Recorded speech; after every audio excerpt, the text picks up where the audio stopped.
Canon versus Sony, which one is better? The question you should actually be asking is which one is right for your shooting style. Canon and Sony actually focus on very different types of shooters, and they might not actually be making a camera for you. And one is definitely better than the other depending on your shooting style. So if you're just starting out or looking to switch camera brands, this video might completely change your perspective. So in this video, I want to do a holistic brand review of Canon and Sony and look over everything from image quality to low light, autofocus, lenses, design, ecosystem to explain who each of these brands is for and which one is right for your shooting style. So the first thing people usually want to know is which brand has better image quality. The truth is, both camera brands are massive companies and they deliver stunning photos and videos. Both of them are going to look good, and you're not going to sit there going, if I only had a Canon, if I only had a Sony, my photos would be so much better. No, they both look super good. However, each brand designs their sensors for different shooting styles and different types of shooters. And you can really see this depending on the type of technology that they implement in their sensor. And these few changes in the sensor can give you radically different results depending on your shooting style. So what exactly are the major differences between the Canon sensors and the Sony sensors, and who are they right for?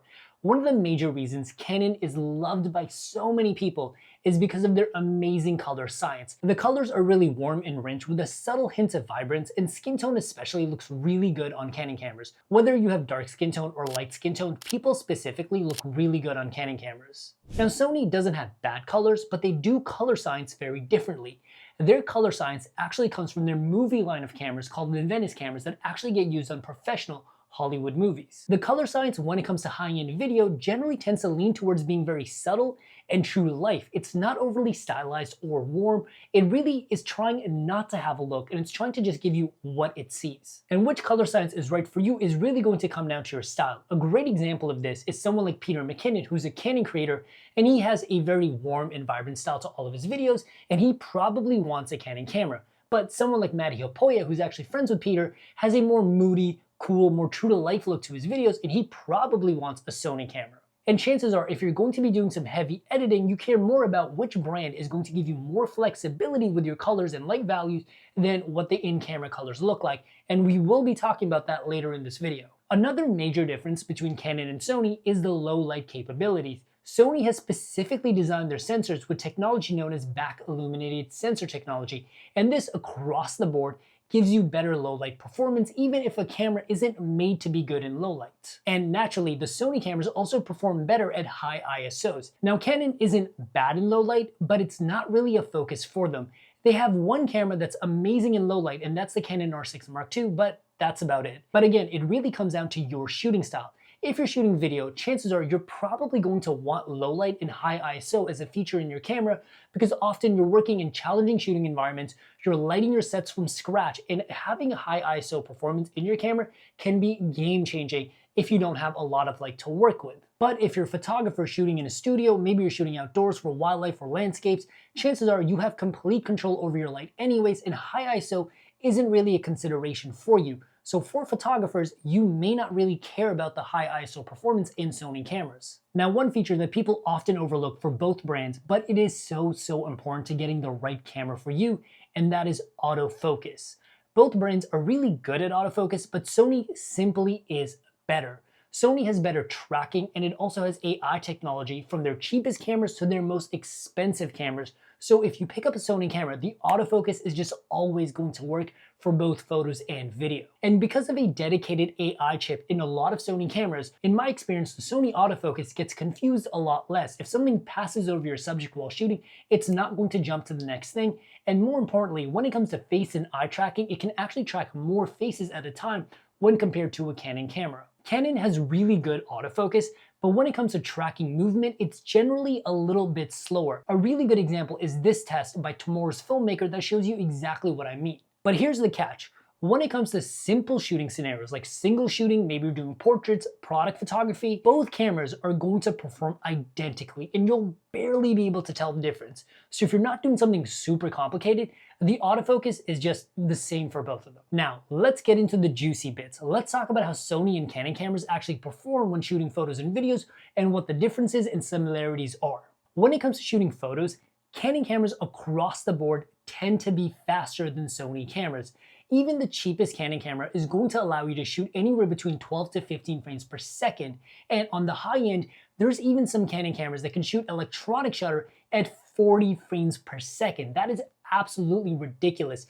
And you can get these insane photo speeds without having to buy a $5,000 camera. When it comes to Sony cameras, however, their cameras are pretty much capped at 10 to 11 frames per second, unless you buy a $6,000 Sony A9 III or a $5,000 Sony A1, you're not really going to get super fast speeds. However, if you do go for an expensive Sony camera, Sony has cameras that can shoot as fast as 120 frames per second or 24 frames per second in mechanical shutter mode. If you're looking at cheaper cameras, the Canon cameras are a lot better for photos, but if you're looking at more expensive cameras, it's kind of a toss-up. And both camera brands also allow you to shoot 14-bit RAW when shooting RAW photos, so when it comes to actually editing these photos, the performance should be pretty on par. However, when it comes to video, you'll see a massive difference between the two brands. Sony has a huge advantage because they have so much technology that they can borrow from their high-end cinema cameras, and one place that you can really see this is in the video codecs. Sony across the board has high bitrate codecs in all of their cameras from their cheapest to the most expensive. Bitrate is essentially how much data is in your video, so if you have a high bitrate codec, there's more data in that video file to play around with when it comes to color grading, adjusting light values, or doing any kind of special effects. And Sony also has their proprietary XAVC codec, which is a super efficient video codec that makes editing really easy. And you can actually edit the Sony footage without having a super fancy computer. When it comes to video, Canon does have good video cameras like the Canon R7 or the R6 Mark II, but they don't have a very high bitrate codec. And the high bitrate codec is generally reserved for their super expensive cameras like the Canon R5 or the Canon R5C. But even then, the codecs used in the high-end cameras are really hard to edit with, and you will have to make proxies. Unless you have a really beefy computer, Canon R5 footage in general is really hard to work with. And Canon also doesn't trickle down technology from their high-end video cameras into their mirrorless lineup. But my favorite thing about Sony cameras is that most of them also have a cinema profile or log profile, which is going to give you a flat neutral starting point for color grading. And now this is super important if you plan to do any kind of serious color grading with your video, where when it comes to Canon cameras, a lot of time Canon isn't putting their log or cinema profile in their cameras unless it's a really expensive camera. And another feature that's only in Sony cameras is that you can also upload your LUTs directly into the camera. So if you want, you can actually see what your image is going to look like after it's edited in camera. So if you want the best video codec and the best video features, for Canon, you have to use their higher end cinema cameras like the Canon C70, the Canon R5C, or something like the C300. But when it comes to Sony cameras, pretty much all of their cameras are really good at video. Now, I'm not saying that Sony cameras are for video and Canon cameras are for photos. That's not what I'm saying. But what I will agree with is that Sony cameras tend to prioritize video a little bit more than Canon. If you look at the Sony lineup, they also have the FX3 and the FX30, which basically takes two very popular cameras and puts them in a more cinema style body. And Sony also has the ZV line of cameras that takes two very popular cameras and puts them in a body style specifically made for YouTubers and vloggers. And Canon really only has one camera, the Canon R5C, which is meant to be a cinema or video first camera. Otherwise, most of their video cameras like the R5 or the Canon R6 Mark II still come in a photo style body. Now, the biggest difference between Canon and Sony really comes down to how they do lenses, and this actually might be a deal breaker for some of you. But before we get into that, if you want to take pro level photos and videos, but you're not really sure where to start, check out the Camera Boost course in the link down below. It's a simple step-by-step guide on how to get stunning photos and videos even if you don't have the nicest gear. You can simply use your cell phone or any beginner camera and get amazing results. Because all you really need are the fundamental techniques of filmmaking and photography that I'll teach you in this course. We'll cover everything from shooting, lighting, editing, and even how to develop your own creative ideas. So check out the Camera Boost course in the description down below. When it comes to Canon cameras, you have one option for lenses: Canon. They will not let anybody besides Canon make lenses for their mount, and they will sue you. Only recently have they allowed Sigma to make two measly lenses for them.